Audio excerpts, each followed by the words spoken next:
You already achieved what most people want, so why are you still not free? What if your business isn't your highest soul purpose?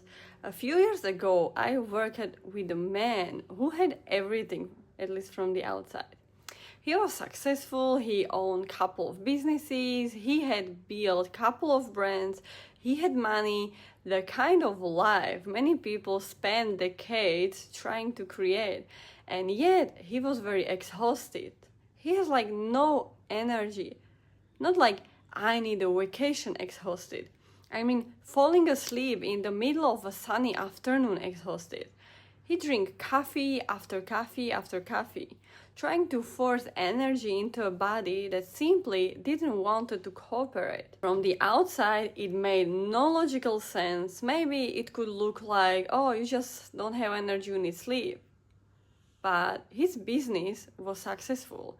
His life looked successful, so why was like his body shutting him down? What I discovered shocked even him. His problem wasn't energy. His problem was his sole purpose. And if you're ever building something successful and still feel like something was missing, this video might explain why. Nobody talks out loud about what happens after you reach success. Everyone talks about how to build the businesses, how to make the money, how to reach the goal, but very only few people talk about what happened when you actually get there, when you reach your goal and then what. Because sometimes you reach the destination and discover that your soul is already asking for something more. You cannot even maybe explain that, but you just feel it inside of you. One of the biggest lies I've been taught is that success automatically creates fulfillment. Once we achieve enough, earn enough, or accomplish enough, we will feel finally free, finally complete. But what if this success isn't the final destination, but just from the many and next stage? What if it's simply just one stage of your soul's evolution? Think about it. The version of you that wanted to prove yourself 10 years ago is probably not the same version of you sitting here today and listening me right now.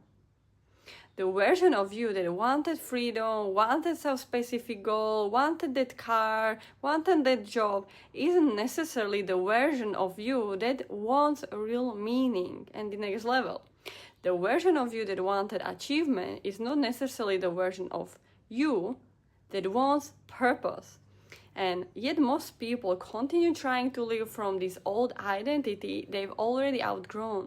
That's where the suffering begins, because the soul evolves. And when the soul evolves, but your life doesn't evolve with it, your mental state, your intuitive intelligence, you start feeling something strange.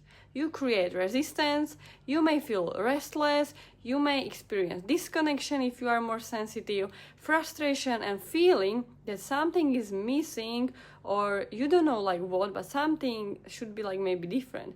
Not because your life is wrong, you're living the wrong, but because you outgrown the version, this identity of yourself that created it. This is exactly what happened with that client.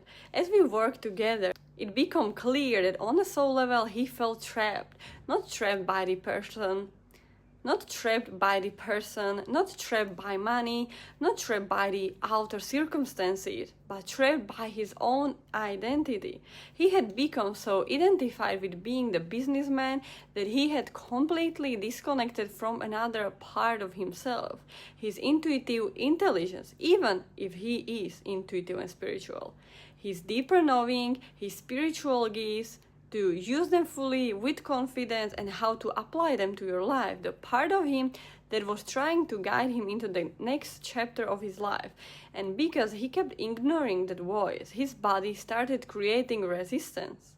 Almost as if his soul was like basically saying, if you're not going to listen, I'm going to make it impossible not to.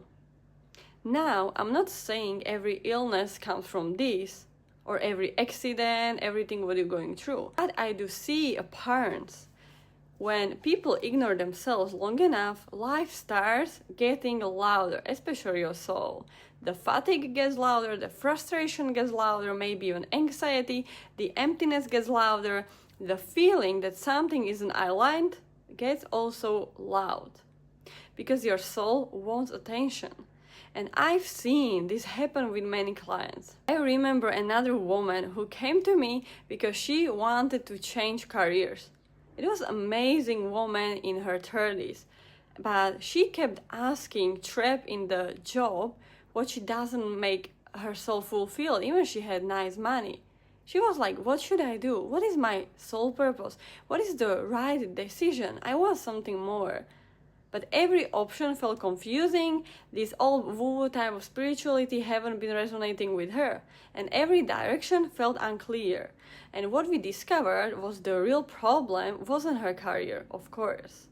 The real problem was that she had completely lost trust in her own intuitive guidance, this feminine side, this intuitive intelligence. Like many people, she had spent years living through logic, hustling, working hard, this like masculine code, planning, thinking, analyzing, effort, trying to figure everything out mentally, but she had forgotten how to listen. She had forgotten how to feel. She had forgotten how to access her own intuitive intelligence fully. And until she healed the relationship with herself, no amount of strategy was going to create clarity. Because clarity wasn't what was missing, but connection was. And this is something I see over and over again. We live in the world that teaches how to use our minds, how to use our logic, but nobody teaches how to use our intuitive gifts, soul gifts, understand them, heal them. Nobody teaches how to develop energetic awareness. Nobody teaches how to trust deeper knowing and confidently. We're rewarded for logic, for productivity, for hustling, for certainty, for working harder, for pushing through. And while those things have value, they create an imbalance when they become the only way we live. I know this personally. I grew up in an environment when fitting in was important. I've been studying like social etiquette, protocol, all these things, and being different wasn't always welcome.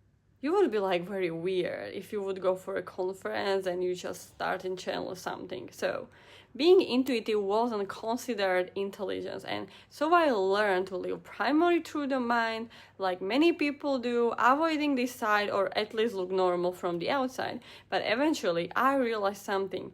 The mind is powerful servant, but it makes a terrible master, because the mind can only calculate based on what it already knows from the past, from this experience. But intuition, your intuitive intelligence, can perceive possibilities that doesn't yet exist. When we disconnect from this part of ourselves, we often end up successful but unfulfilled from the long term, because we're living from only half of our being, half of our intelligence.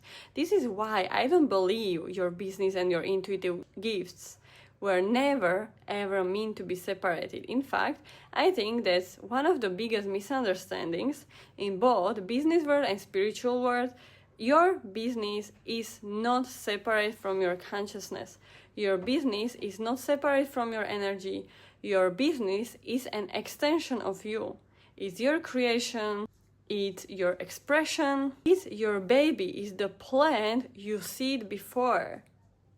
And every creation reflects with the energy from which it was born. Think about nature. A seed doesn't create a flower by force. It creates a flower because it contains the information, the exact code for that flower, what needs to exist to be fully nourished. The same way, your energy contains this information. Your consciousness contains this information. Your intuition contains this information, and when you ignore that information, your creations become limited by the mind alone. You may end up trapped in the loop healing, never-ending healing, or your mind trap, but when you integrate intuitive intelligence with action, something changes. your decisions become clearer, your energy becomes stronger, your impacts become deeper. Your legacy will multiply and amplify like infinitely. Your business becomes an expression of who you truly are instead of a cage you've built around yourself. So if you've been feeling like something is missing, I want you to consider a different possibility. Maybe nothing is wrong with your business, maybe nothing is wrong with your success. Maybe not even relationship for some of you. Maybe success was simply one chapter, this type of. And now your soul is inviting you into the next level, next chapter. Not by abandoning everything you built, but by bringing more of yourself into it, more true, more authenticity, vulnerability, more intuition, more of the gifts you've been hiding because it wasn't look like normal for someone maybe. Because sometimes the next level isn't about building a bigger business. Sometimes it's about becoming a bigger, better version of yourself. And the moment that happens, everything begins to change. If this resonates with you, let me know in the comments. Make sure to follow my channel, support me with the likes, thumbs up. Have you ever achieved something you thought would make you happy only to discover something was still missing? I love to hear also your experience, and if you're ready to explore the connection between intuition, high soul purpose, spiritual leadership, and conscious, lasting success by using your intuitive intelligence, subscribe to my channel, because that's exactly what we explore here.